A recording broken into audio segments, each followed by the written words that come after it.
Wow. Welcome back. Kama vile ambavyo tumekuwa tukisema, yani sasa tuko live Facebook na pia YouTube, na leo tunataka kuongelea topic ambayo ni moto sana, na pia nyinyi mkumbuke mchangie kwa hii topic ya siku ya leo. Na ukitaka kuchangia kwa hii topic yetu, enda Facebook ambayo ni Mwangaza TV. Mwangaza TV, enda hapo, like picha yetu, share and even comment. Alafu tena sasa uingie side ya live yetu ya Facebook hapo School Edition, utaona sasa. Lakini mi sita introduce topic, Magini ata introduce topic, but pia tuko YouTube, enda Mwangaza TV Kenya. Enda hapo, utapata tuko live, uanze kucomment ndio usipitwe na topic yetu ya leo. Na pia kama wewe mwenyewe unataka nikupe shout out ama unataka tukupongeze mahala hapa, enda hapo, make sure that una comment. Lakini kwa sasa Magi, tuambie topic yetu ya leo ni gani? Yes guys, topic as usual sisi tunataka vitu interesting. So topic yetu ya leo ni very interesting and very broad. Nyinyi same kichangia tutakuwa tumelala lot hata sisi, si ndio? So topic yetu ya leo inauliza what are the impacts of the internet in school? In schools. What are the impacts of the internet in school? Kumbuka ukiwa uko home ukitaka kuchambua, hebu angalia both sides. There are negative impacts and positive impacts. So wewe tuambie uko side gani? What are the impacts of the internet in school? Na tuanze sahi. Mimi leo sitaki kuanza kupatiana zangu. Stella, tupatie zako zenye unafikiri. Sasa mimi Magi, acha nikwambie kitu moja. Sasa impact inaweza kuja either negative ama positive. So for now mimi sasa niko side ya negative.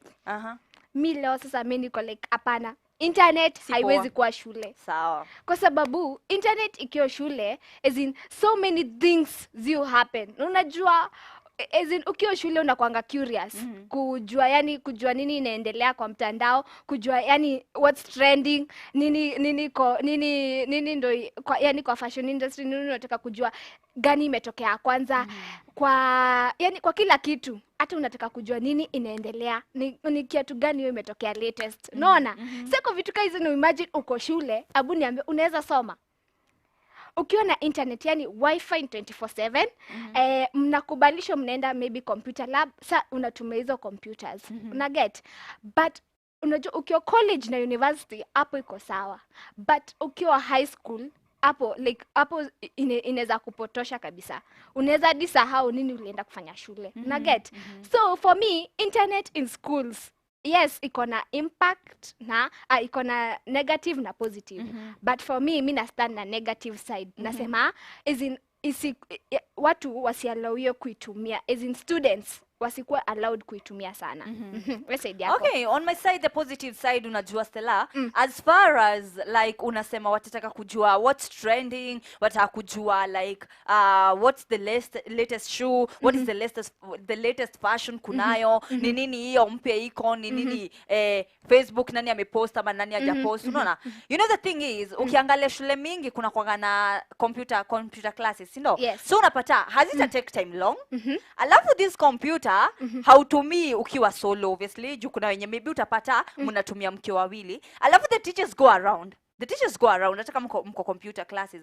So time ya kuniambia ati una scroll, unaenda unaangalia what is trending and what is not, it won't be that easy. Maggie. So wacha kwanza niache kukupiga kwanza side yako. Let me give a positive impact on why like the internet has a positive impact in schools.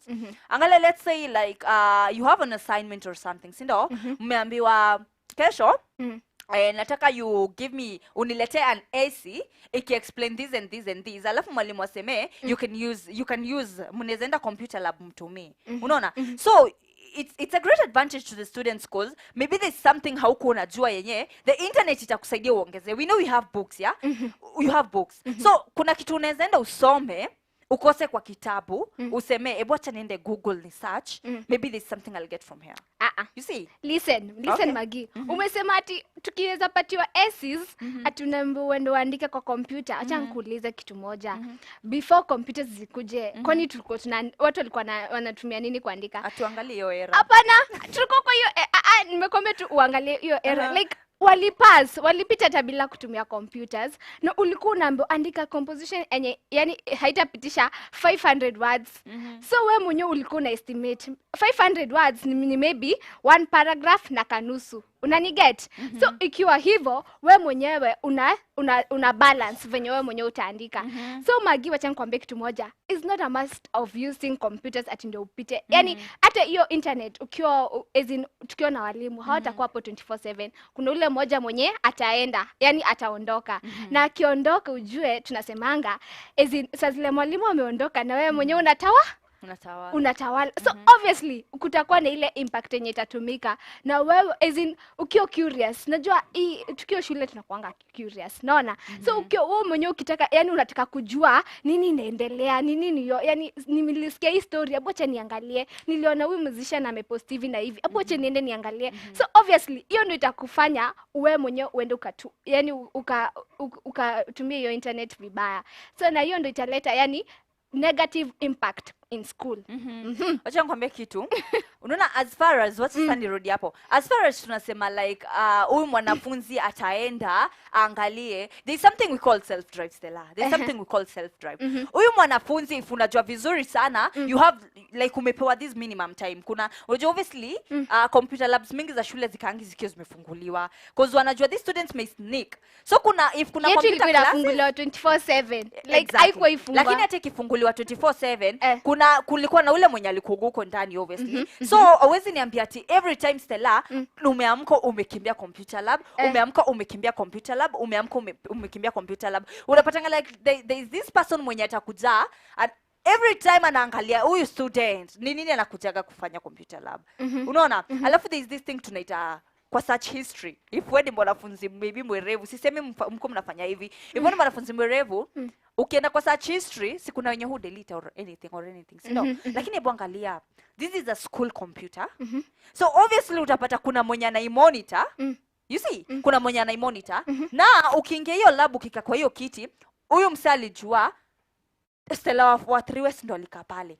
Unaona? So if there's anything illegal yenye mesearch kwa hiyo comp, shida inaweza kuja kwako Stella. So if you're a bright student na unajua vizuri sana, nimepatiwa only 30 minutes kwa hii lab.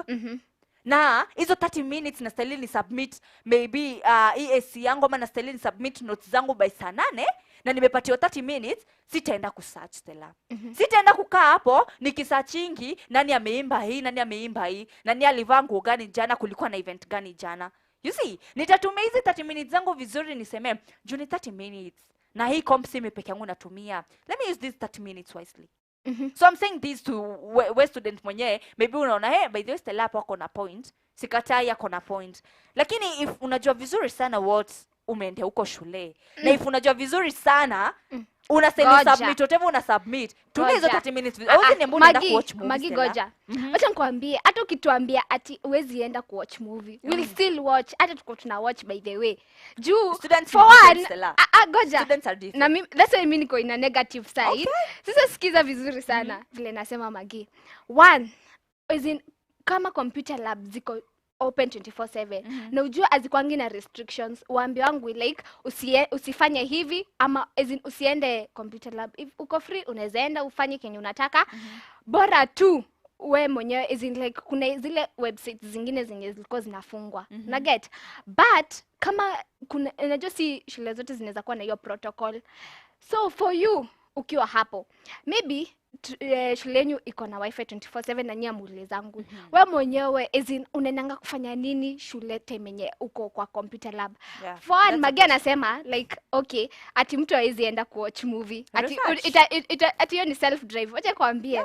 Hata ukiwa shule kuna ile self drive yenye utaona mimi nimepitwa, kila mtu anajua ABCD, mimi sijui. Obviously hata mimi nitakuwa tempted kujua. Stella, that brings me somewhere. Umesema itafika place nione Stella anajua ni nguo gani imetokea, Stella anajua ni kiatu gani imetokea, mimi sijui. Let me tell you something kwenye mko high school, I know sasa wacha kwanza to deal na high schools kwanza because Raima hawezi ambia mtoto wa computer lab and whatever. Kwenye mko high school, let me tell you something. Ebu sikiza hapa and you guys tell me if I'm lying, si ndio? Yes. If you are a self-driven student, sindo? And unajua at the end of this term nataka kupata hii grade. Unakumbuka kuna time tulikuwa tunaongelea story ya paper ya yellow, paper ya pink, paper ya white. Yes. Unajua you want your file at the end of 4 years ikuwe na this white paper peke yake, ikuwe na A B, usiwahi pita hapo. Na unajua vizuri sana you don't want to do something yenye itakuingiza kwa shida because hautaki report yako ikuwe she was a naughty student, he was a naughty student. Unataka kuniambia uta waste 30 minutes? Ndio maana nakwambia students are different. Mimi Stella, mimi naweza ona akina Stella wanaendanga tu lab kuwatch, computer lab kuwatch tu movie na nini. Wacha mimi nitumie hizo 30 minutes kufanya maybe teacher jana alisema kuna story, there is something mwalimu alimention, si ndio? Na haiko kwa books. Na nimepata hii chance, nimeenda computer lab Stella. Wewe ndio kuniambia hautaenda usearch. You'll go search. You guys are bunny supporting. You people who think like having the internet in school, having the computers in school is a positive impact. That is, if huyu student atenda aitumie vizuri. Ndio maana by the way kuna negative na positive. Because students are different, people are different. So me I'm asking, as in, do you think that the internet iko na impact kwa mashule? Do you think it should be allowed? Ama ibaniwe? Inasaidia kwa mashule ama haisaidi? Like tuambieni, unaweza taka like your internet mtoto wako like ako 24/7 kwa computer, like anajua kila kitu, anajua what's popping, what's trending, yani each and everything, yani ako up to date, updated, yani ako hata sijui nitaiwekaje. Lakini for me I'm standing with the negative side. I'm like hapana, internet haifai kwa sababu hapo atasahau kusoma. Tukumbuke kwanza high school, sasa hapa tunadili na high school. Unajua ukienda college hapo hiyo ni freestyle.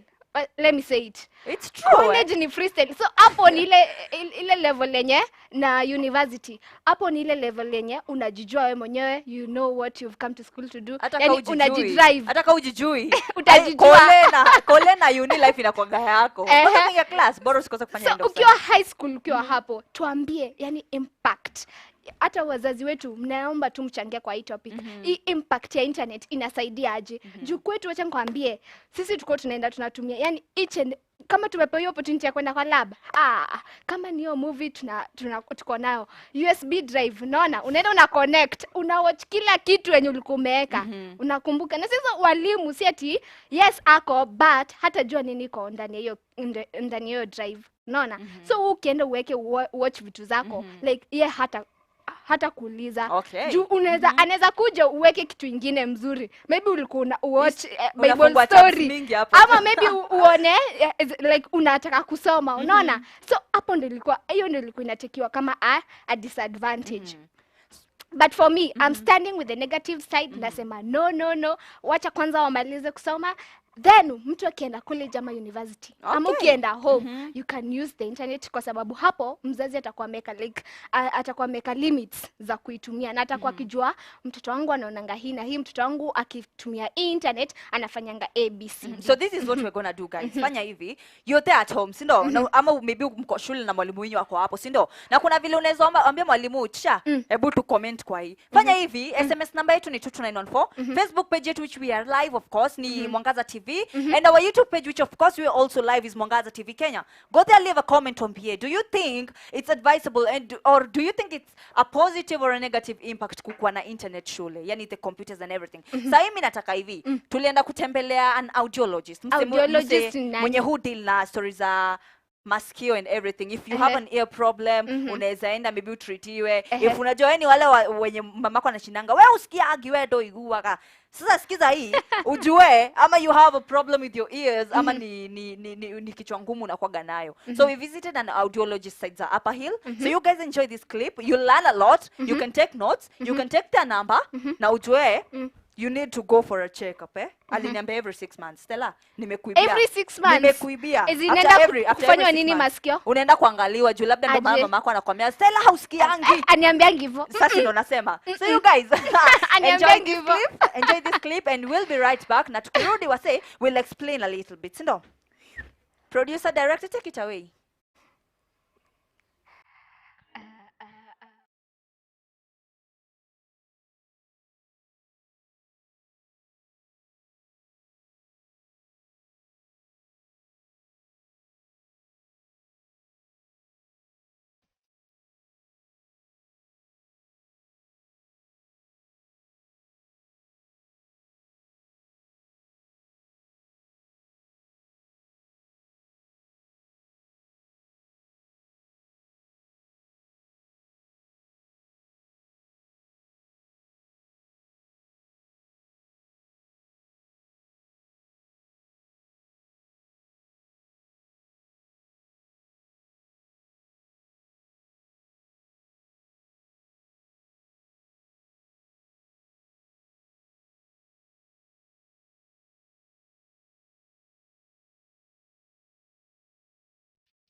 Hi guys, thank you very much for joining us on another episode of A Day with a Professional. And today's school edition is camping at Audible Center for Hearing Excellence. Mmesikia vile nimesema Audible Center for Hearing Excellence. So guys, make sure we tag along to do more about the gift of hearing.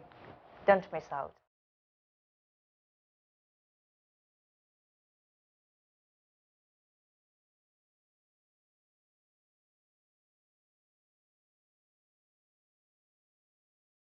So my name is Eva Mwangi.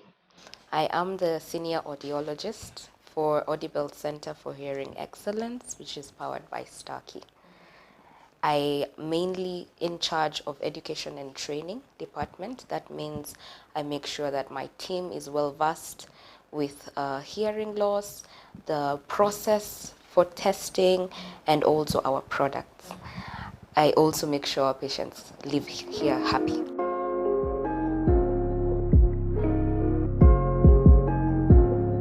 Okay, so audiology is a branch of science that studies hearing, balance, and other related conditions. Yes, so it is a profession in its own, department of surgery but we will mainly work with ENT doctors and surgeons. Yes. What does ENT stand for? Ear, nose, and throat.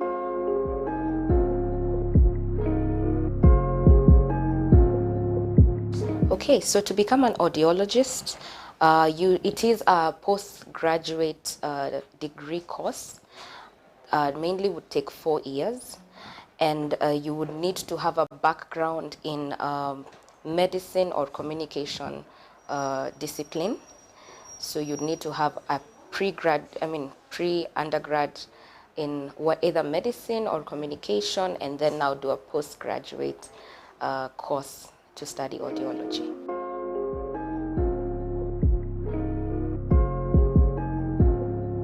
You will be referred to an audiologist when you notice that you're having difficulty in hearing, difficulty understanding words, when especially women and children's voices. Sometimes people may notice that words are muffled, or maybe they need to turn up the volume of the TV or the music too loud. So usually those are indicators that there must be something going on there in your hearing, and you are referred to an audiologist.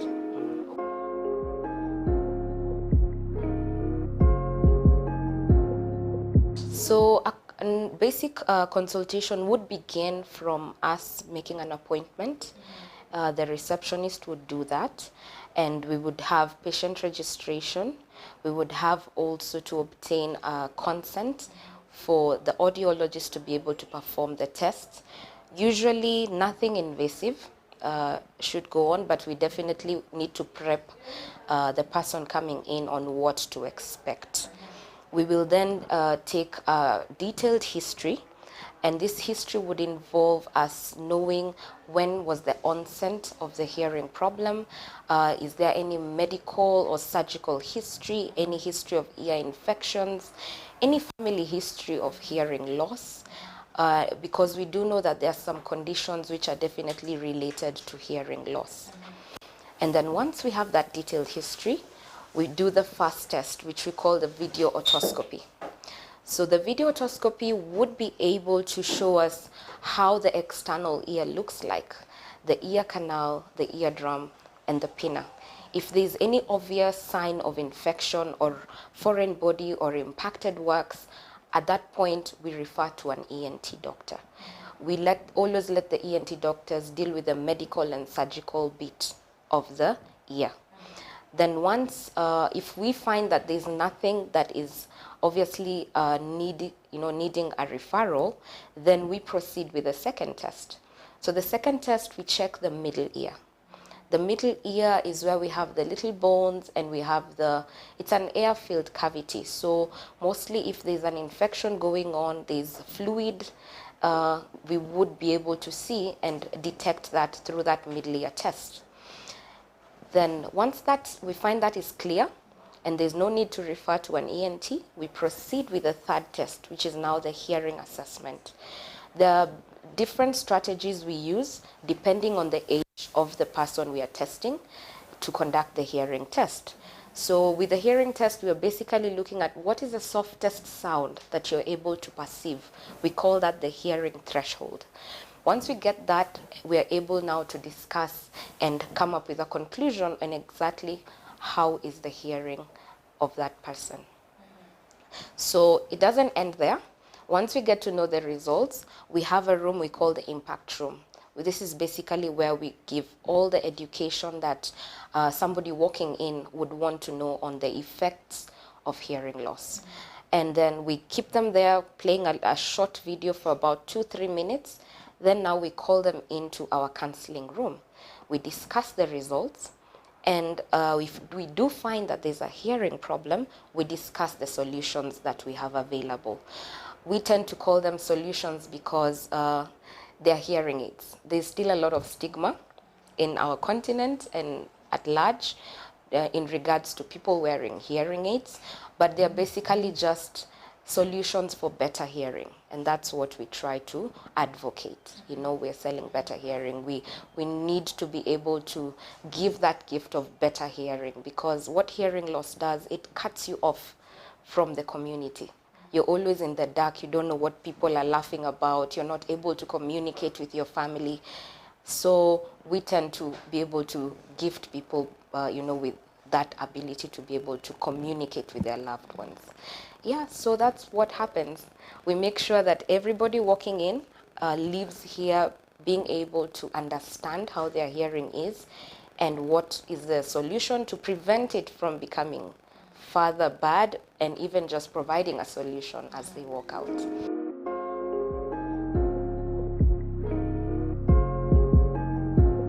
Yes, so that depends. We have 3 types of hearing loss. We have that will affect the outer and the middle ear. Either there's an infection, there's an obstruction, maybe by a foreign body. That's temporary. An ENT doctor would be able to sort that out. That's why we refer when we find that.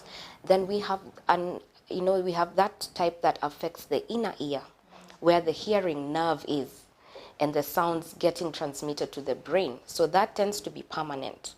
If we find that the hearing loss has affected that inner ear and the nerve to the brain, the hearing nerve to the brain, then we unfortunately have to only offer the hearing devices to amplify the sounds that they're missing out on.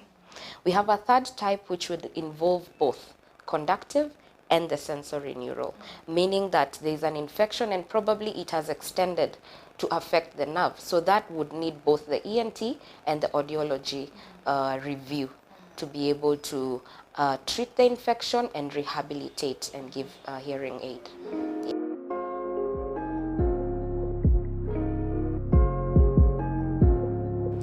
Oh, that's easy. I love gifting people the gift of hearing. Hearing loss really comes with a lot of effects that most people don't know about. You socially tend to isolate yourself the moment you realize you have a hearing loss. Maybe you're embarrassed to tell people to keep repeating. So you start isolating yourselves, which leads to depression. And so by the time you are actually coming for a consultation, you've literally gone through the grief process of hearing loss. You've probably been in denial, you've gotten angry about it, you have bargained with God until the moment where you've accepted that, hey, this is the situation, I need help. So just being able to provide that help and being able to let somebody walk out hearing better, hearing their family, getting them back connected to their loved ones. Most people would even lose their jobs because of a hearing problem. So just being able to give them that solution, they're able to work and live as a normal person. Yeah, so that's, for me, that's the greatest gift and the most satisfying thing about this profession.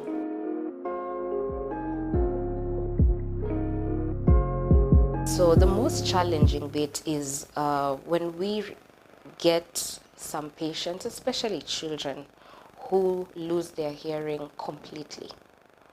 Either they were born with it, and once we test, we find that there's completely no level of hearing. They're totally deaf. That becomes hard. It's a bad news to break to a parent. So, and especially having to tell them that even a hearing aid would not help.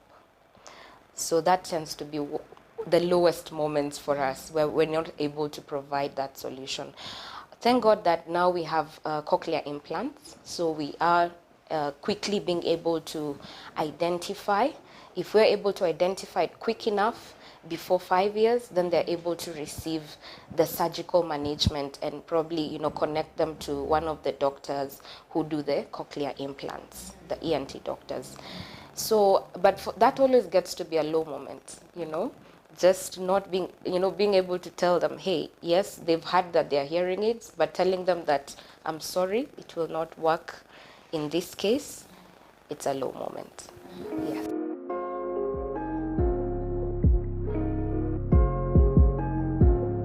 Doing better today than yesterday. Because if you're always striving to do better, then you will always do the right thing. Yes. And doing the right thing, you're helping somebody.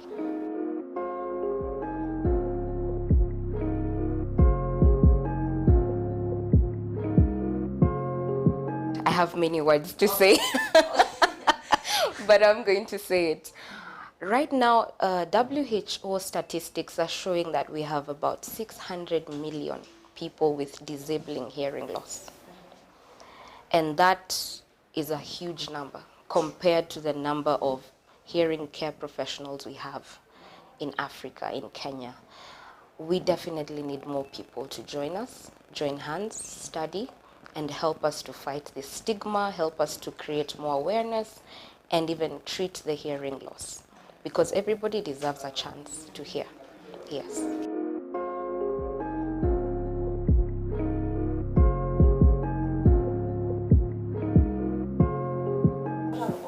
Good. So these are hearing aid dummies that helps us to display the different types of hearing aids that we have. At Starkey, we are pleased to be the first company to have hearing aids that has artificial intelligence, sensor technology, hearing reality features, which help to bring that person back to the world. So they tend to hear better because of the clarity in it. They are not struggling with noisy environments because it has those noise management features. And now it's coming much smaller in size. So the stigma is also being addressed. People now want things that are invisible in the canal, like this goes right into the ear. And then we have some which are much smaller. So even if you have a very severe loss, we're able to give you something sleek and small and giving you everything you need in one go. Yeah, so what you see here, these are different types of styles of hearing aids that we have. Yes, because we have, mostly people are used to those that they see behind the ear with a very thick mold, but now we're here to say that you don't need to wear that. Even if you have a severe loss, you can be able to be given something of your choice. Yes, as long as it's covering your hearing level.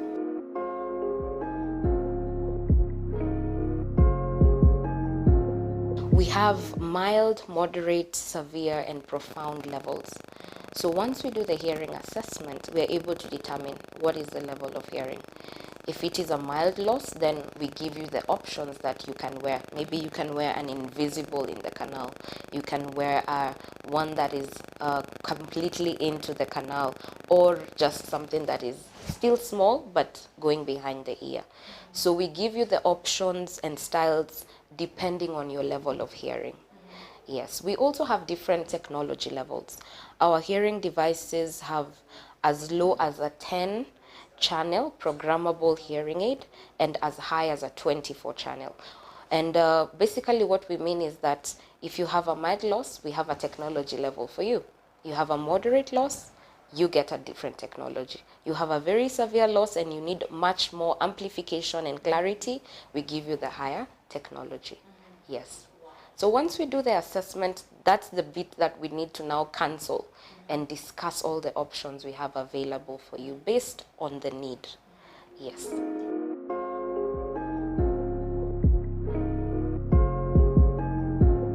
The greatest challenge we're actually having right now is the awareness of hearing loss.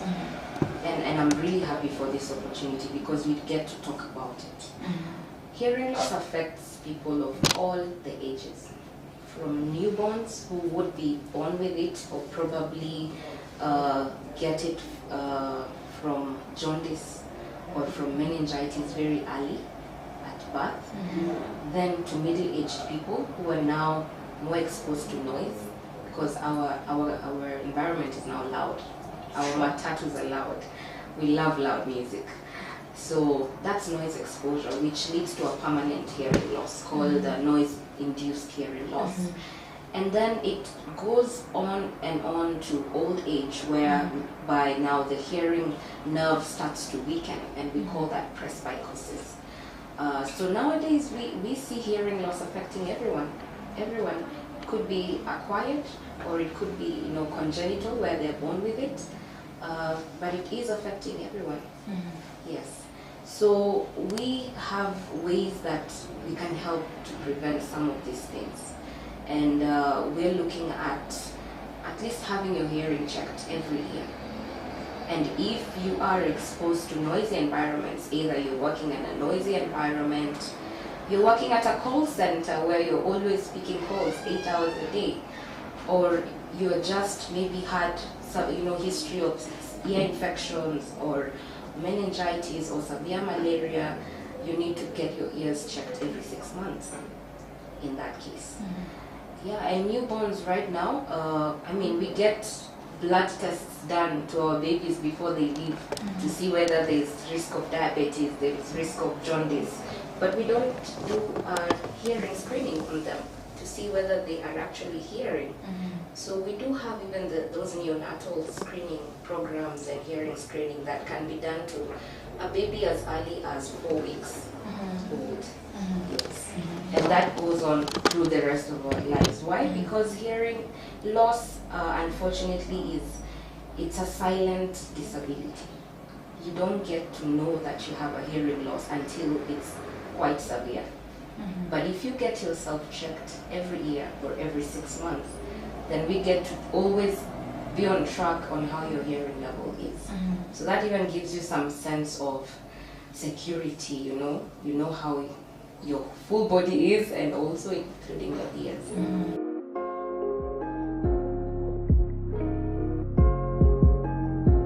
When you're talking about hearing conservation measures, you want to always protect your hearing. That means luckily we have nowadays noise protection devices, which we happily also have. We're looking at musician earplugs for those who are DJs or musicians.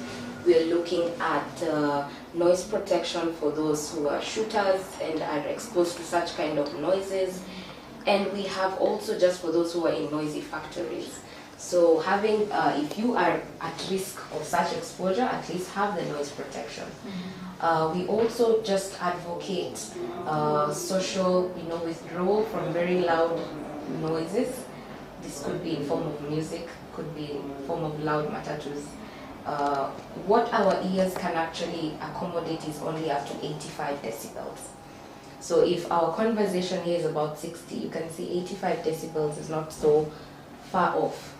So it means anything above 85 dB is damaging to our hearing nerve. Unfortunately, our matatus go as loud as 140 dB, that music that is in the matatus. So you can see you're there in traffic for an hour or two in that matatu, your nerves have gotten some form of damage. Yeah. So we're also looking, we talk about now the aspect of now checking your ears annually or every 6 months as a protective and a preventive measure. Yeah, so that's what I would really advocate. And if you see somebody struggling, tell them, hey, get your hearing checked. It's good to get your hearing checked, yeah. Because most people who are suffering will not really tell that they're having a hearing loss. They'll just notice that they're speaking louder than other people. They're asking people to repeat, but they're not really understanding that, hey, maybe it's my hearing that has a problem. Yes. So even just telling your next of kin, your loved one, let's go get a hearing check. That's important.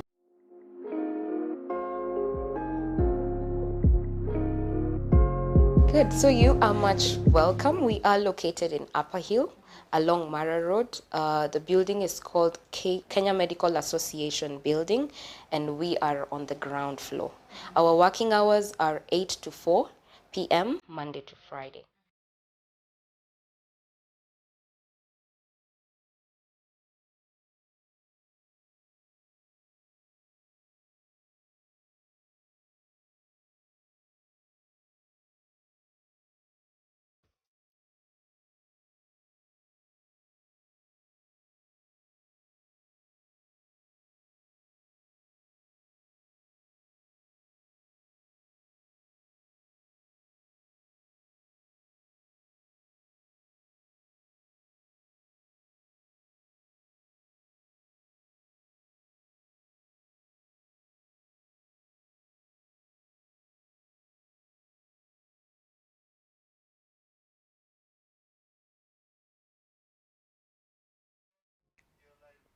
Hey, wow. Maggie, umesema audiologist ni mambo na masikio. Mambo na masikio. Sasa nikuulize, juu nimesikia ati tusiko tukisikiza loud music kwa mat.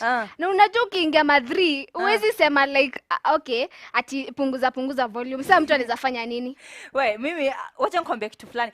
Before uingie hiyo gari Stella, si unasikia, unajua kuna zenye hata hujatoka kwa nyumba lakini unasikia hiyo mati shagongo, unaona? Na kuna zile zenye as in like utaingia but wateka music ukiwa ndani. So unaona hiyo impact. Hey, lakini the best thing squeeze na madere wa squeeze, hata kama tunaogopa makanga sana juu wanakuwa na backup ingine, wanakuwa na neno unanyamaza. Yaani unaambia tu dere, unaweza punguza tu volume kiasi. Atasikia. If nishaingia matatu ingine nikaambiwa. Ati nini ukitaka kuongea na simu shuka useme uongoje alafu tena ndio upande madri. Hivyo ndio nilionanga hiyo kitu dini. Mimi mwenyewe nikasema in case nipigiwe simu nawaambia ngoja kidogo nifike kwenye naenda alafu tena nitakupigia. Solution about that. Unajua huko ukiona naongea vibaya na si amekwambia ushuke, mwambie basi dere simu imepigwa simama. Hata simama atapunguza sauti. Hao tu wanataka wasedere. Mimi sitaka kuongelesha tu vibaya lakini sasa umesema tutakuwa tukienda yani kuosha masikio for after 6 months. Yeah, and the best thing is this month ni World International Deaf Day. Yani unaona? Yani hii month ni awareness, tuna create awareness story ya masikio na everything. So wase deaf. Yeah, wase deaf and everything. So tuliona ni vizuri tuilete leo sa cause month ishaanza. Alafu it's good you people mkijua masikio yangu nikisikia nini. Unajua mimi niliambia huyo doki they sometimes unaendanga kuinamu unasikia umesikia kitu kayo nika kuna tukengele kwa masikio. Akaniambia that's step 1 by the way of having an ear problem. What? That's step 1. Mimi nilikuwa nadhani by the way. Na si weka earphones kwa masikio alafu unaanza kusikia. So unapata we just like we like sisi age yenye tuko we are just so ignorant. Tuko like maybe ni sawa tu, ni sawa tu, hakuna nothing, it's nothing big. Remember that step 1 of having an ear problem. So if you know you're going through that, please it's also advisable after every 6 months if utaweza go have an ear checkup. You never know what's wrong with you. Inaanzaga hapa hivi. Inaenda ikiaga yani kuna kwangana aliniambia kuna kwangana several levels of nini ear problem. So unaweza kwa maybe level yenye uko you just it's nothing, it's just an ear problem, maybe nasikia tu kujikuna masikio and whatever. Lakini maybe ukienda for the ear checkup and everything utapata umejua so I had an ear problem, this is what I should do, this is what I should do. Alafu unajua maybe wenye wako home wameshindwa nini juu kizungu ilikuwa mimi sikatai, maybe anashindwa nini utoto wenye tuko hapo tu vitu tudogo tunakaa nikaa tu bluetooth device. Sasa acha ni wabambe. Unaona vile watu siku hizi by the way wanatumia earpods. Utoto vitu tumetengenezwa design yenye kuna yenye unaweza weka huku ndani na isionekane. Na kuna yenye unaweza weka hapa kwa masikio nyuma ionekane. As in alafu there's something else you guys are hoping Milan this. You're given the ear those ear gadgets according to the level ear problem huko. So unaweza kuko level 1, maybe the only thing you need is getting your ear cleaned and maybe having the ear drops and everything. Unaweza kuko level 2, maybe the only thing you need ni aka gadget kakuweka hapa juu ndo uweze kuonini sauti vizuri. Unaweza kwa level 3, maybe you need the inner canal yenye teko huko ndani, unaona kwa pin and everything. So guys, it's good for you guys to go for a checkup. Ear checkup. Na wacha nirudie tena. This month ni Deaf Awareness Month. Awareness Month. Sijui mbona hiyo jina inaenda lakini kizungu ni mingi msi. Deaf Awareness Month. So if you know you don't want to be deaf, because aliniambia there are those people wenye wanakuwa wamefika at a certain level, you know, because we are very ignorant. Kama vile tunaongea story ya internet shule. Unapata msee ameenda kusikiza music lakini ateka full volume kote. Msee amesikiza music volume iko 100% huku iko 100% kule, so hata ukimuita haski unapatanga unaharibu ear drums zako. So unapata wewe ukisemaga tu sini music tu nasikiza, unapata it builds up, inaenda ikibuild up. So the more you're being ignorant, the more the problem and the more the effects and the more yani level yako ya problem ina rise. So I hope Stella umelan. At least nimelan music na earphones ziko loud. So go for a checkup soon. Ungenichomea lakini okay, it's okay. Umenichomea lakini haina shida. Me at least nimelana. At least herivu wewe ni ulienda ukanirepresent na at least umekuja ukanifunza kitu na mimi nimejua. I hope pia wewe hapo home ama place yote yenye unaweza kwa kitutazama, yani umelearn something na at least umejua like hey, nikisikiza loud music ama nikiweka earpiece or anything kwa masikio yenye ni loud, obviously I'll get affected. Na unajua tena ukianza safari tena za kwenda sijui kwa daktari kumwambia nini sasa sijui hapo venye unaweza fanya, lakini we make sure that uko prevented, yani unajua nini unaweza kuwa ukifanya. Na kwa hayo yote Maggie, apart from sasa audiologist na mambo na masikio, tuko tunaongelea sasa the impact of the internet. Na msisahau tumesema after director wangu ameniambia after this link tunakuja na guest wetu wanaitwa the Servant Boys. Servant Boys. Hey, watatuambia story yao and everything. Okay, sitasema kitu yote. Sitakuwa spoiler. But make sure that uko tuned. Tell a friend to tell a friend. Na wimbo yao by the way, latest. Hey, wataimba leo hapa. Inaitwa #SikoSingle. Anyway, siko single. Yani sasa hiyo ni wimbo, yani siko single. Unajua Stella anasema ako single side gani, so don't ask me any questions. Anyways, make sure that uko tuned in. Alafu tukumeongelea topic ingine hapo ngori sana. The impact of the internet in schools. Ni nini sasa? Me, I was on the negative nasema wanafunzi shule akufai kuwa na internet. Yani especially high school. Unajua sasa ukiwa unajua Raima inakuanga too smooth. Unaenda unasoma, unaenda home nini, either kama uko boarding, yani tu iko tu hivyo. Unajua sasa hizo hata hapo ni ngumu sana upate like uko Raima na unasoma computer. Raima ndo msali alikuwa saint. Sasa sijua mama mnaendanga ukiekwa. Sasa high school is the big deal. Sasa ukiwa high school hapa, sasa hapa ni ile time yenyewe sasa unaanza sasa kujua what's popping, what's trending, yani nini inaendelea, yani unataka curiosity inakuanga like to a level of 100%. Inakuanga hadi imepita kabisa. Sasa ndio tunasema like internet impact yake kwa mashule especially high school inakuanga like mbaya sana. Heri hata ukiwa college na uni juu hapo uko freestyle. Hapo like unajua mimi I can do this, mimi naweza fanya hivi na hiyo hapo kuna mtu mwenye anashindania na wewe. Sasa hapo ni wewe, sasa hapa ndo tunasemanga self drive. Unaona? Sasa hapo si mambo na self esteem. Hapo ni self drive wewe mwenyewe. Self esteem sasa ni wewe maybe so ujiteka mkutano wewe mwenyewe ujue what to do, the do's and don'ts, you know, the do's and don'ts yenye unafaa ufanye na yenye ufai kufanya. So for me nilikuwa nasimama on the negative side. Kumbuka kama bado hujawasiliana na sisi, kumbuka SMS line yetu ni 22914. Facebook Mwangaza TV, YouTube Mwangaza TV Kenya. And also another thing guys, for those wenye wanakuja kuuliza Stella Maggie, tutajuaje kwenye hao watu wako, cause kuna wenye wanasema hey, I think vile mamangu huniambia wewe doiguaga wewe usikianki na kwaga ni ear problem iko hapa hivi, si ndio? So do hivi. Ati doigu? auskiagi wewe usifanye nirudie.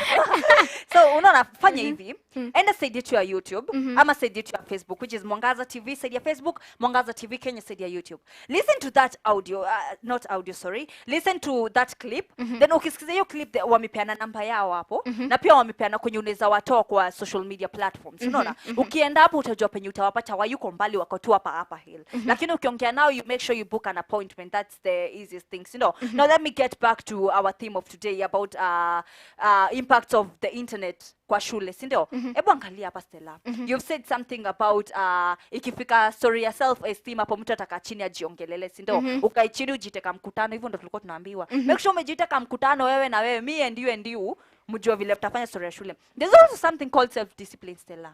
You're a student. Yes. Umevaa uniform vizuri sana. Unajua vizuri sana nikikuja huku shule, niliacha nikiwa nimeambia mom na dad, mom, nikienda shule, I'll make sure I'll bring a good grade. Ndio? Naenda kusoma. Unaenda kusoma. Sitaki story. Hata class uko like mimi, hata heri nikuja na maji na patient. Lakini you're wasting time. Unaenda kubrowse what is trending. Unaenda kuangalia what's popping, as you're saying. Unaenda kuangalia what's the latest fashion and whatever. And yet ukitoka home ulisema vizuri sana, I'm going to be self-disciplined. I'm going to school to learn. Yes. I'm going to school to do what is needed with me. What is needed of me. Yes. I'm going to school nifanye whatever I'm supposed to do. Na alafu unajua vizuri sana because you're a very bright student. Sistahili kwenda kusearch movie shule. Yeah, I know like vile umesema shule yenu like computer lab 24/7 was open, si ndio? Kuna huyu student Stella, wewe ukikimbia kuwatch movie, kuna huyu student atakimbia angalie the next topic. Nini ingine naweza ongezea teacher akisema. Unajua kulikuwa na wanafunzi, teacher amekuja leo kufunza story ya bones, hiyo ilikuwa biology. Ilikuwa form 3 ama form 4? Form 3. Yeah, story na bones. Mmekuja mmefunza story ya bones. Hata ilikuwa form 4. Ilikuwa form 4? When mlifanya biology. Bado nakumbuka. Unaona? So unapata teacher amekuja akafunza story ya bones, ndio? Na kuna huyu mwanafunzi mwenye alijua next topic ni story ya bones. So instead nikaa hivi kaa msiajielewi. Na sisemi ati kila mtu ni lazima ukue hivyo. I'm saying about this self-disciplined student, the self-esteemed student, na huyu student mwenye amejiguide, mwenye anajua. I can also use the internet. I can also use the computer lab in school in a very positive way. In a way yenye, at the end of the day, there's something nitakuwa nimelearn from that. Unapata huyu student ameenda akasearch, bones. Sawa, tunasoma story ya mguu. Kulikuwa na something called the famous, ndio? Kulikuwa sijui na something sijui called what, sijui nini.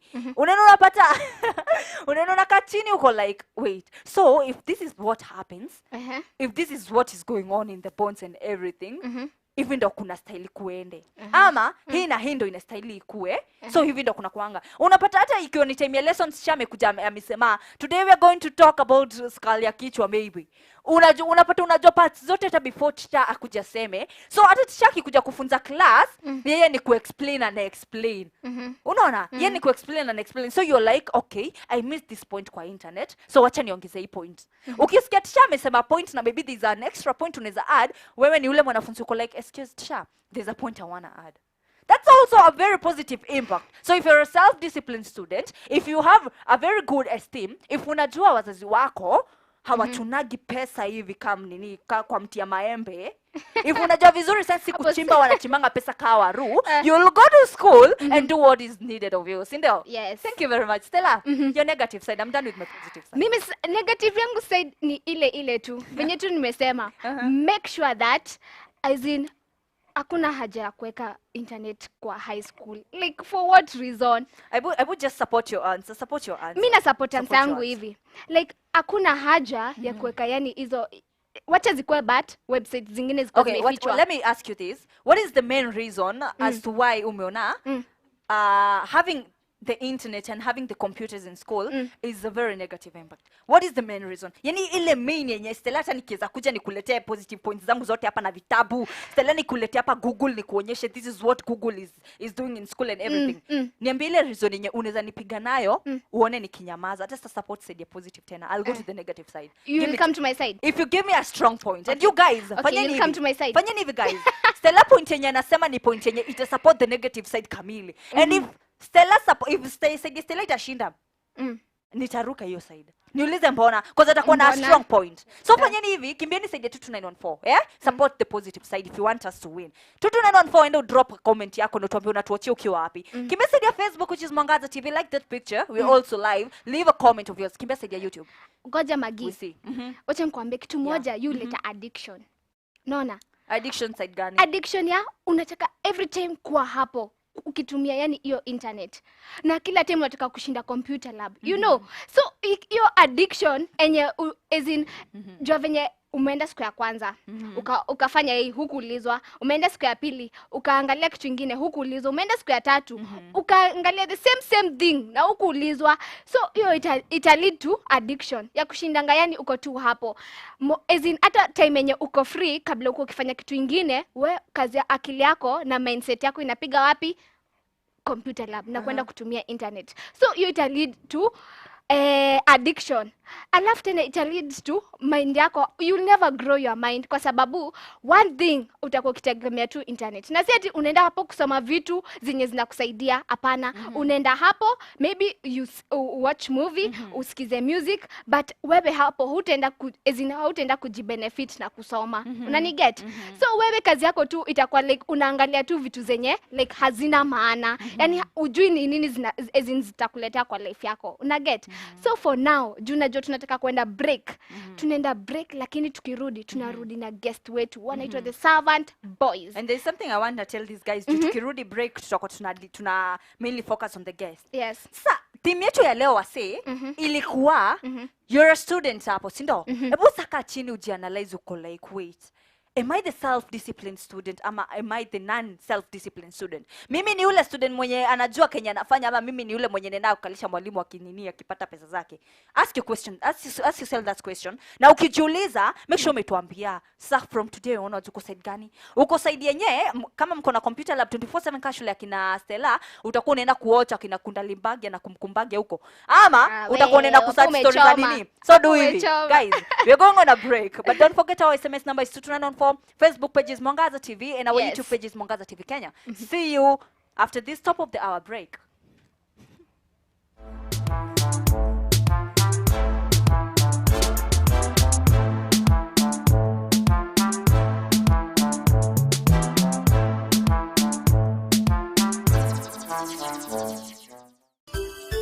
Unatazama Mwangaza TV, tumaini lako.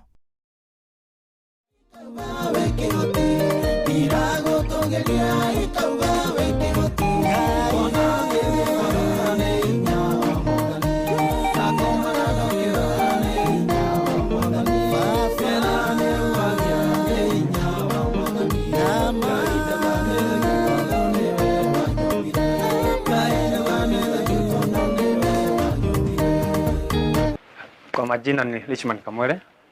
Ukitaka sikiza tune Nyawa Mwadhani, chukua simu yako, andika message, sikiza capital letter 5815446, ama chukua simu yako, dial 0725848523, then finya 111. Utapokea sikiza tune Nyawa Mwadhani. Mungu akubariki mtazamaji wa Mwangaza TV.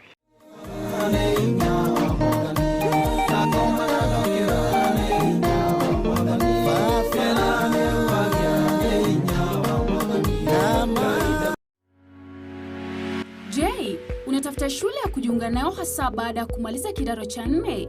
Usitafute tena kwa maana Overflow College of Hairdressing and Beauty Therapy tuko hapa kwa ajili yako. Tunapatikana mjini Nanyuki na tayari tumepewa kibali na Wizara ya Elimu kupitia TVET, ambapo tupo na miaka 8 tangu tulipoanza kutoa mafunzo na tumewahudumia zaidi ya wanafunzi 2000 kufikia sasa. Mitihani yetu yote ni internal na NITA, bila kusahau tuna walimu wenye tajriba ya kutosha. Tunatoa mafunzo ya kozi za diploma na certificate katika braiding and weaving, hairdressing, beauty therapy, fashion and design design, barbering, full cosmetology na pia hot massage kwa miezi 6 hadi 9, na tuna hafla za kufuzu kila mwaka. Na ili kuwatosheleza wote, tumeanza kozi mpya ya interior decor ambapo pia tunatoa scholarship kwa baadhi ya wanafunzi wasio na uwezo. Ndani ya Overflow College of Hairdressing and Beauty Therapy tunakubali malipo ya polepole, na baada ya mwanafunzi kumaliza huwa tunamtafutia kazi papo hapo. Fanya hima ujiandikishe sasa, ambapo tunawachukua wanafunzi wapya kwa bei nafuu. Usao pia maktaba yetu yamejaa vitabu. Overflow College of Hairdressing and Beauty Therapy tunatoa mafunzo ya computer classes pia. Iwapo una swali ni kwa nini ujiunge nasi, kumbuka wengi waliofuzu wapa tayari wamejiajiri na wanakula unono. Itakuwaje sio wewe? Hatimaye na kwa wale wana harusi tunatoa huduma za bridal makeup pamoja na hair styling. Kwa mengi zaidi, tutembelee Kanu Building, Kongomaito upstairs opposite Life House karibu na Nanyuki Main Stage, au tupigie simu kwa nambari 0722925546 au 0722925546 au 0721633962 au tuandikie barua pepe kupitia overflowtech.oti@gmail.com. Overflow College of Hairdressing and Beauty Therapy. Learn with professionals and be a professional. Kwa zaidi ya miaka 15 kampuni ya Kemuma Engineering Systems imedhihirisha ustadi katika ulingo wa kuuza na kuweka vifaa vya ulinzi kama vile CCTV cameras, razor wire fence, electric and automatic gates, access control systems, computerized hotel and offices lock system, automatic and fire alarm systems pamoja na electrical accessories. Pia tunafanya consultation katika masuala yote ya ulinzi. Tunapofanya installation tunakupa warranty na guarantee. Maduka yetu yako jijini Nairobi na viungani mwake. Tutembelee au upige simu kupitia 0712828896 au 0721250846. Kemuma Engineering Systems. Security at its best.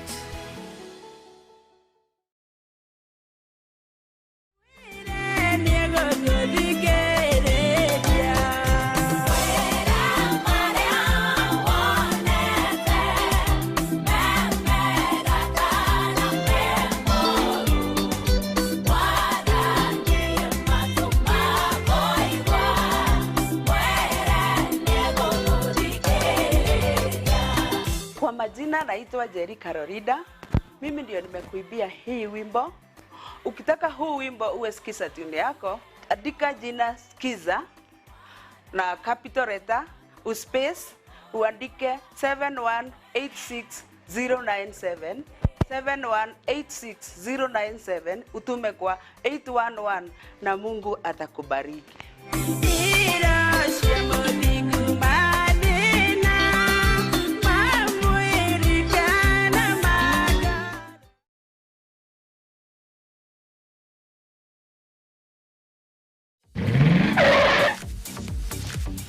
Baada ya kukatiza huduma zetu kwa muda kutokana na janga la COVID-19, sasa chuo cha Jewel Institute of Advanced Driving tumerejelea huduma zetu, na hii ni baada ya kuhakikisha kwamba tumezingatia mikakati ambayo imetengwa na serikali kuu, Wizara ya Afya pamoja na NTSA ili kuzuia kusambaa kwa COVID-19.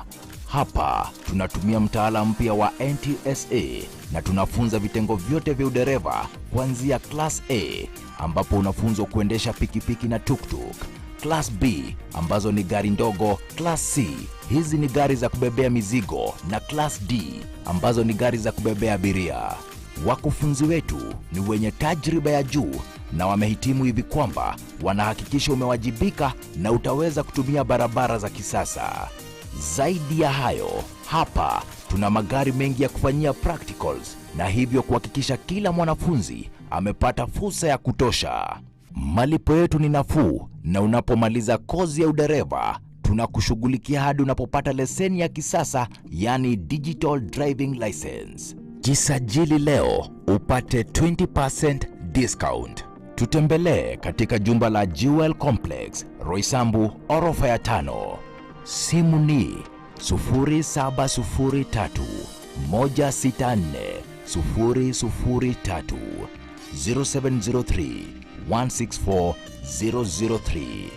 Jewel Institute of Advanced Driving. Drive with confidence.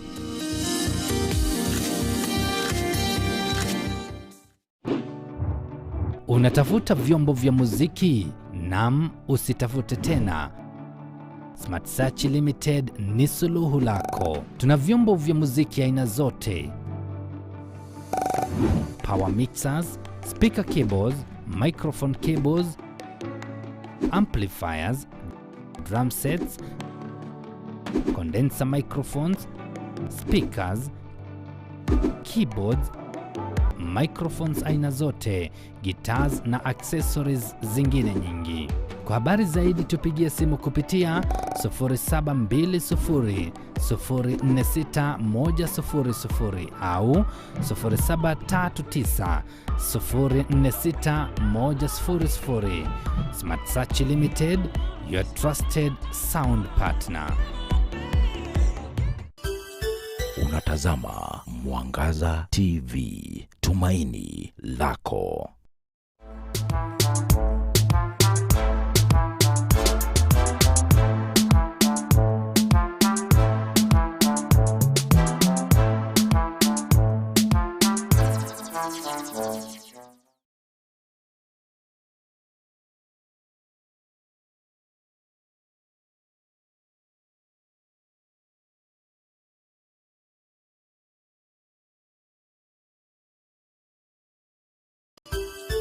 Unatazama Mwangaza TV, tumaini lako. Kwa zaidi ya miaka 15 kampuni ya Kemuma Engineering Systems imedhihirisha ustadi katika ulingo wa kuuza na kuweka vifaa vya ulinzi kama vile CCTV cameras, razor wire fence, electric and automatic gates, access control systems, computerized hotel and offices lock system, automatic and fire alarm systems pamoja na electrical accessories. Pia tunafanya consultation katika masuala yote ya ulinzi. Tunapofanya installation tunakupa warranty na guarantee. Maduka yetu yako jijini Nairobi na viungani mwake. Tutembelee au upige simu kupitia 0712 828896 au 0721 250846. Kemuma Engineering Systems. Security at its best.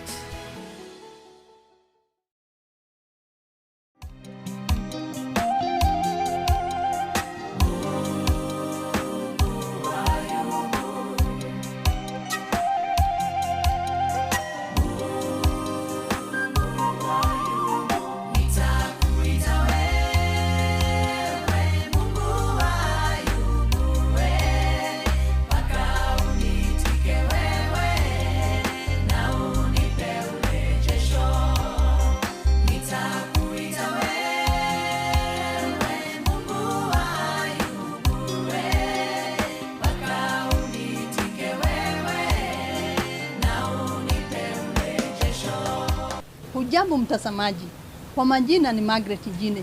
Ukitaka huu wimbo Mungu wa Ayubu kama sikiza tuni yako, dial star 811 star 5326615 hash. Mtazamaji, Mungu wa Ayubu hurejesha chochote kilicholiwa na nzige. Mtumainie huyu Mungu.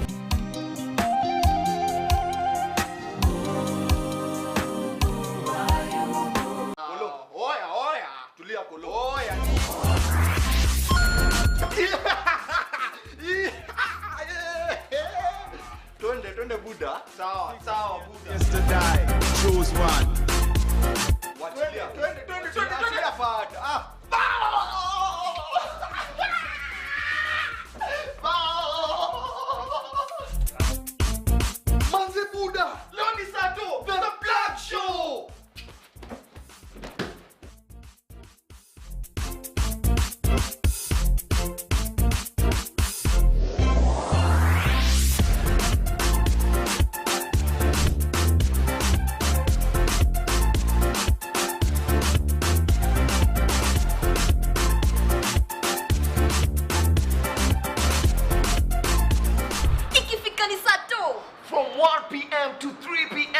manze sisi tunawaletea The Plug Show.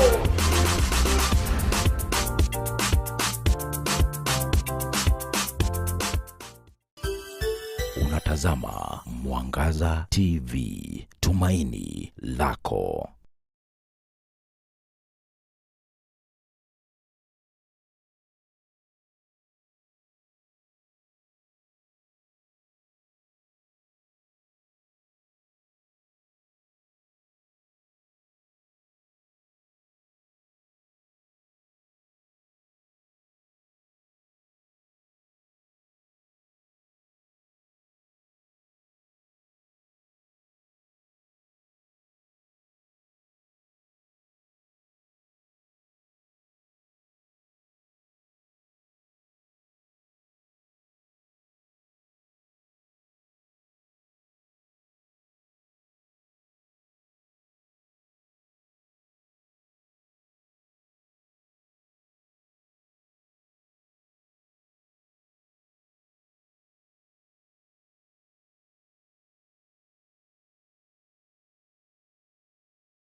Yes, hi guys, welcome back. Nilikuwa nimewaambia tukirudi we'll have our guests, the Servant Boys, with us on studio, and of course we do keep our promises as School Edition. So sai we have our guests, na mimi sitaki kuwa introduce, lakini nimewaambia wanajita Servant Boys, lakini Servant Boys maybe ni jina ya group, si ndio? Hata nyinyi mnajiuliza vile mimi najiuliza, si ndio? So acha tufanye hivi, wacha tuwapatie waji introduce, tuwajue vizuri, tujue kwenye jina Servant Boy ilitoka, tujue story mingi. So you guys make sure you stay tuned.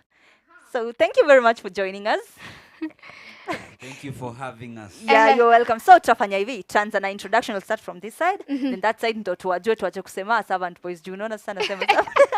So we'll start with the introduction. You tell us your name. Yeah. So tuanze hapa mapa. Tuanze hapa. Tuanze na Go by the name Ringstar the Servant Boy. Ringstar the Servant Boy. Yeah. Mimi najulikana kama Falenzi the Servant. Falenzi the Servant. Falenzi. Silverstar. Ringstar. Okay, kizungu leo ni mingi. Ringstar and Falenzi. Okay, I have the first question is nimesikia nyinyi wote mmemalizia na jina Servant Boy. So where did that name come from? Ni jina zenyu za mwisho za ID. Hiyo ndo jina ya ID ama jina gani? Unajua? Hiyo sio jina ya ID. Nilikuwa nataka kurusha Bob nione jina ya ID. Lakini sasa sitarusha jimko hapa mtuambie jina ya ID ni gani? Yeah, jina ya ID ni Steve Barongo. Ahe. Walter. Yeah. Sawa. Okay, sasa Servant Boys. Yes. Is in kwa hii industry ya music mulianza pamoja ama mulianza kama individual ndo mkapatana mkaform Servant Boys? Tulianza actually individual. Mimi kama Falenzi, nilikuwa nafanya project zangu yangu. Yeah, the same to Ringstar. So when did you guys meet? Swali. That's a hard question. When did we meet? We've been together for 15 years, and I think we met earlier than 15 years ago. Earlier than 15 years. Yes, so it could be around 16 years. Yeah. Wow. So kuna hii song ya kuna songs zenyu kadhaa nimewatch na by the video production zenyu zinakuanga smart sana. As in legit. Asante, Na asante. uko na confidence. Asante. Okay, sawa. Tunashukuru. Unakanika as if you're taking over. Okay, sawa. Nanyenyekea. Okay, kwa hii industry ya vile nilikuwa nasema video production zenyu ni smart sana. Ni behind the scenes ama kwanza nyi wenyewe nyi ugaramia hizi video production ama kunaendanga aje? Nataka kujibu ama nijibu? Sisi tuko chini ya record label inaitwa Urban Motion, Urban Sounds. Unajua watu wanaitanga sijui local artists, we want to do a production yenye ni international standard. So if you want to do an international standard, always kupatia watu something local. You have to raise the bar a bit higher. Yeah. Na mnaweza angalieni kama hizi mics zenyu ziko sawa. Kuna venye tu mnaongea tu pole pole na shindo nawashtua. Ama mnaona tuko sawa, tuko easy, tukae. Kamewaka orange. Unajua nasikiaga ndo ujue lazima kamewaka orange. Director wetu iko sawa? Iko sawa. Sasa tuendelee. Yako iko sawa bro, naona ni kama haijawaka. Kamewaka orange. Unajua nilisikia hiyo ndo kala siku hizi. Bas. Now that's check. Lenzi. Usizime tena. Vitu zilikuja na meli. Okay, so this is one question nilikuwa nataka kuuliza before we even started. Where did you come, like nini hiyo ilifanya mcome up na jina Servant Boys mkasema Servant Boys will be our label name, if one anataka kujua jina ya nyimbo zetu ataenda search Servant Boys. What made you come up with that name? Ilitoka wapi hiyo jina Servant Boys? Actually Servant Boys ni jina ilianza like 2 years ago. And since Ringstar na mimi tumekuwa tukifanya solo projects. He is gifted in singing, I'm also gifted in singing. And I've been doing my own projects actually. So nikaonelea, you know, it's two are always better than one. By the way. You know, when you combine efforts, like, kuja pamoja, you bring his ideas, I bring my ideas, at least tunakuja na kitu solid. So ilikuwa ni idea yetu tuanze kuimba pamoja and but sasa it wasn't the right time then. Yeah, so ndio siku moja tu tulikuwa tuna travel and then msee akasema you guys vile mko tu wawili hivi you can make a dope duo. Yeah, so and it was actually ilikuwa ni idea yetu si wawili tuweze kuform actually Servant Boys. So tukamua tu tukasema since vision yetu na purpose yetu ni same, we can combine efforts, at least we tusukume injili mbele. Yeah, na hivyo ndo ilikuwa. No, to the question now. Yes. Why Servant Boys? We are of service, sisi tunasukuma injili. So we are servants of the Most High, who is God. Yeah. Sisi ni watoto wa Mungu. Na si ati sisi ni slaves. Sawa. Ukiwa mtoto wa tajiri, ndio Mungu wetu ni tajiri. Kabisa. Mtoto wa tajiri, unaridhi yale mali ya baba yako. Kabisa. Sisi ni watoto. Tuna serve katika kingdom ya baba yetu. So we are sons serving in the kingdom. Yeah. That's a nice. That's a nice. Hiyo ni background poa ya jina. Kabisa. Nisi mtakiuliza ulitoa wapi jina Servant Boy? We are servant. We serve the most. We are not slaves. We are not serving as slaves, but we are serving as sons. As sons. Yes. So when did you release your like first duo song? Let me call it a duo. When did you first release wimbo yenyu ya kwanza pamoja? Actually nimekumbusha Ringstar leo nikamwambia it's way back 2011. 2011. Ilikuwa 2011, imagine. That's like 10 years ago. Yeah, so ndio tulitoa ngoma inaitwa Kulukulu. Kulukulu. Kulukulu. Cool. Oh, you're cool. Cool. Okay. Yeah, actually. Yeah. But then as Servant Boys, Professionally, after being signed under Urban Sounds, to release our first project in March this year. Na sasa, let's go back to nyuma kidogo. Nisamehe song. Yes. By the way, that's my best song na sasa ingine ya Siko Siko Single. single. So, Nisamehe song. Hey, why Nisamehe? What happened? Ilitoka out of experience. You know, sometimes nasikianga artist wanaandikanga nyimbo out of experience. Was it out of experience ama what happened mkaandika Nisamehe song? Nataka kujibu ama nijibu. Nataka kujibu. Forgiveness, nasemanga, the word thank you and the word forgive me are two most powerful words in the world. Yes. Because when you say thank you, you appreciate the effort that someone else has taken to have you have something. And forgive me, if someone says I forgive you, yes, very powerful. Wanajitoa burden moja kubwa sana yenye ingewazuia kufanya mambo mengi kwa sababu wanakubeba kwa moyo wao.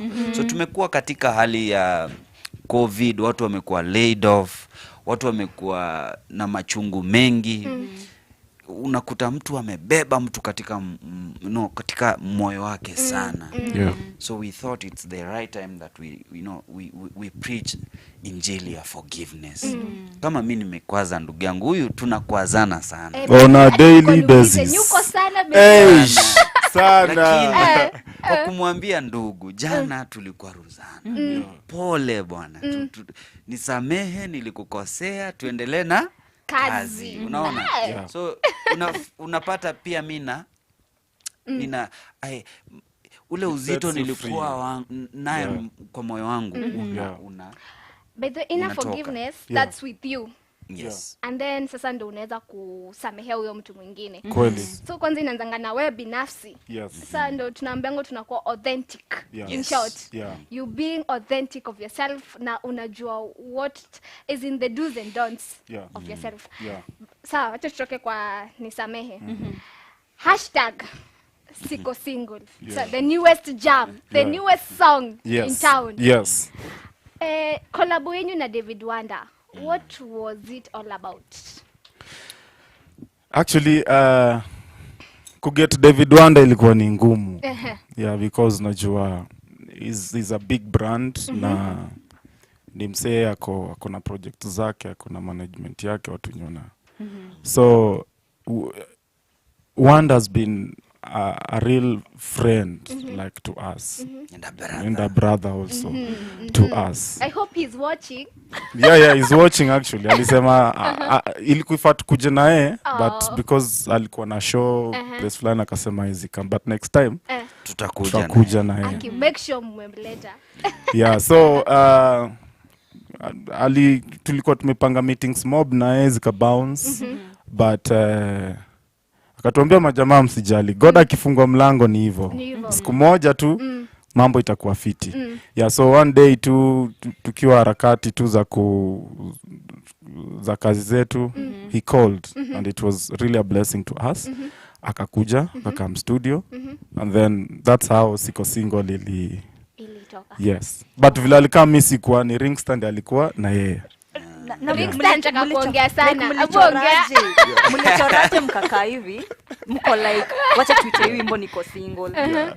Like Wanda is an easy guy to work with. Ni mse understanding sana na ni creative. So ni mse atakuchallenge. Actually hatukufanya song moja, we did more than one song but we were like bado. So hiyo song Wanda alikuwa na idea. So akiniambia Ringsta, if we do this, ujamaa kwa if we do this na feel hiki tunaweza kwa poa sana. So kakuja na tumistari tuwili. Kusikia nikasikia hii ni vibe. Nikapigia jamaa nikamwambia hapa kuna changamoto. Inabidi pia sisi tuweke level yetu mahali pake. Juu is a good vocalist. So we also did our vocals na ngoma ikatokea vizuri kama mmeipenda. Ndio furaha yetu. Na ndio hivyo song ikakuwa. Na niulize. Yes. mlichagua mbona siko single? You know, wacha niulize. Okay, sijui itakuwa a much personal question, but why siko single? Are you guys single?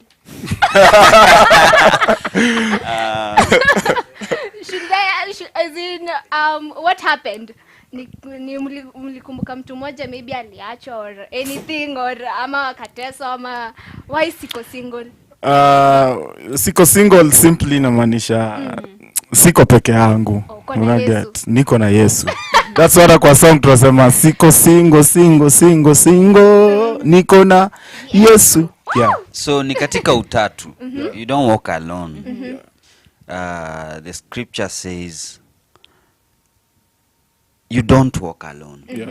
There is an army of, I will not leave you nor forsake you. Yes. That is Joshua. They are walking with you. So in whatever you're going through, there is that one person who is interceding for you. Kuna ule anakuombea. Kuna ule there is that one champion mwenye anakuombea.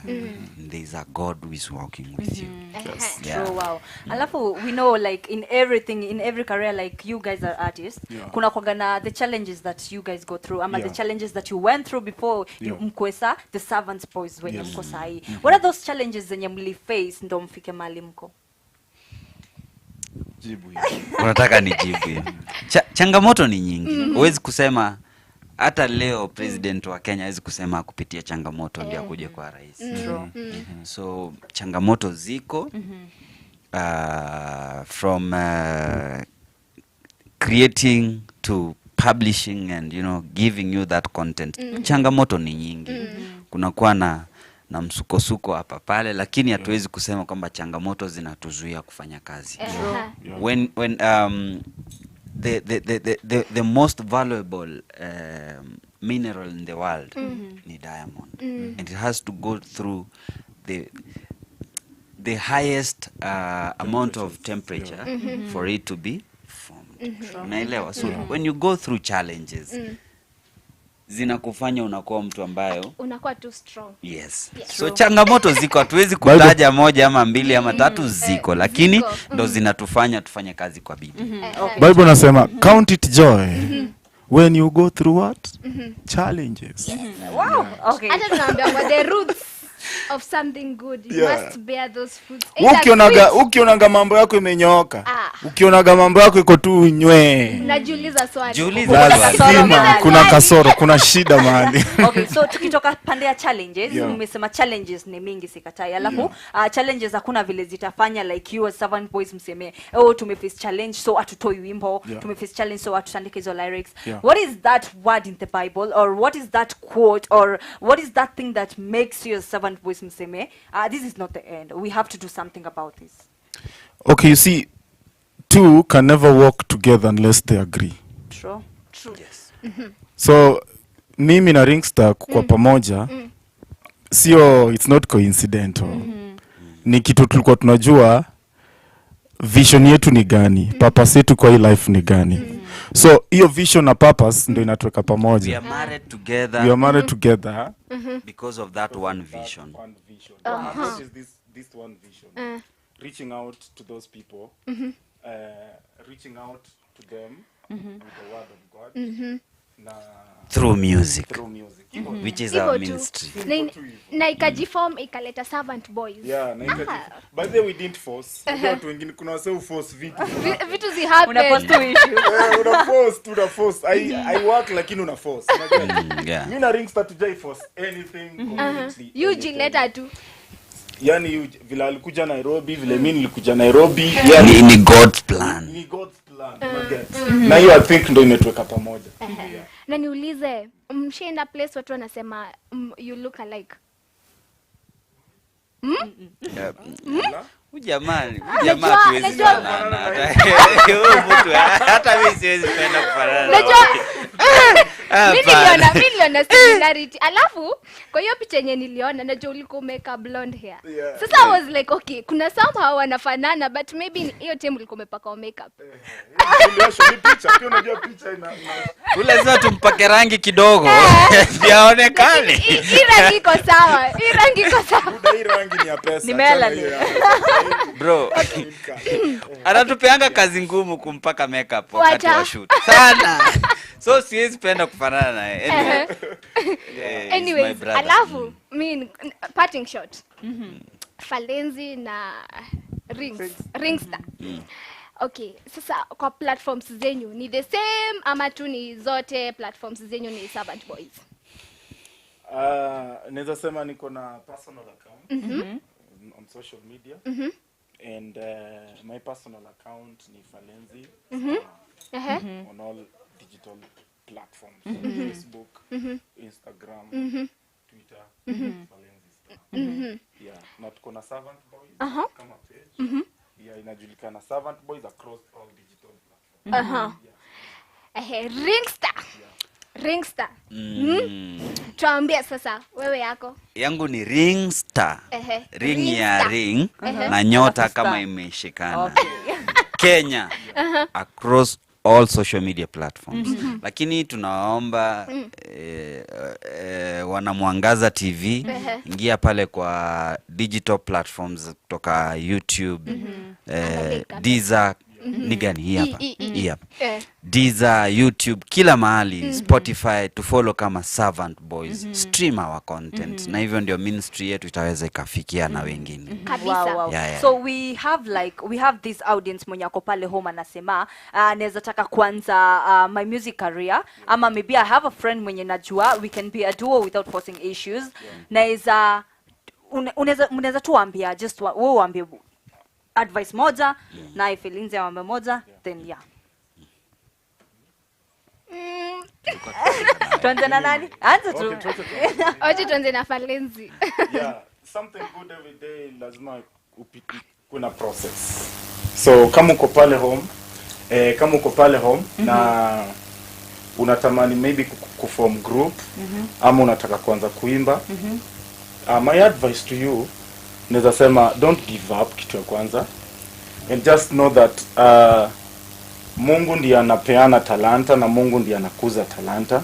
So hide yourself in Christ and then the rest shall follow. Don't give up, don't listen to the outside world, just listen to your inner person, na Mungu yote yanawezekana.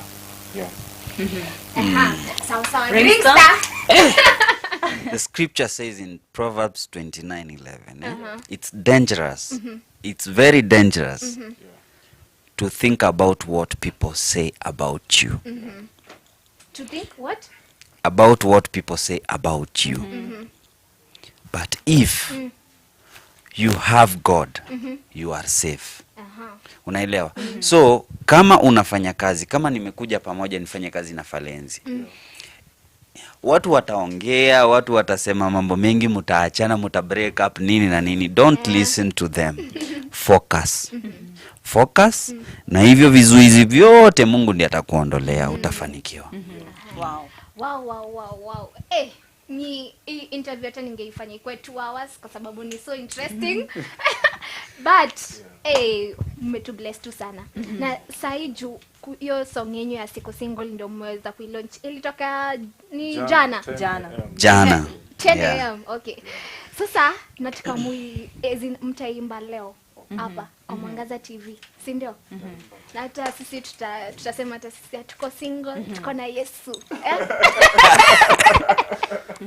So director ananiambia wimbo kwanza yenye anataka kuweka yenye mbamba ni yenye inaitwa Show Me kwanza. Anasema kwanza mjibambe na hiyo Show Me, alafu kwa kwingine hiyo ni Siko Single, anasema mtufungie na Siko Single juu imembamba pia sana. Sasa hiyo wimbo yenye inawekwa ni Show Me, si ndio? Sawa. It's urban sound.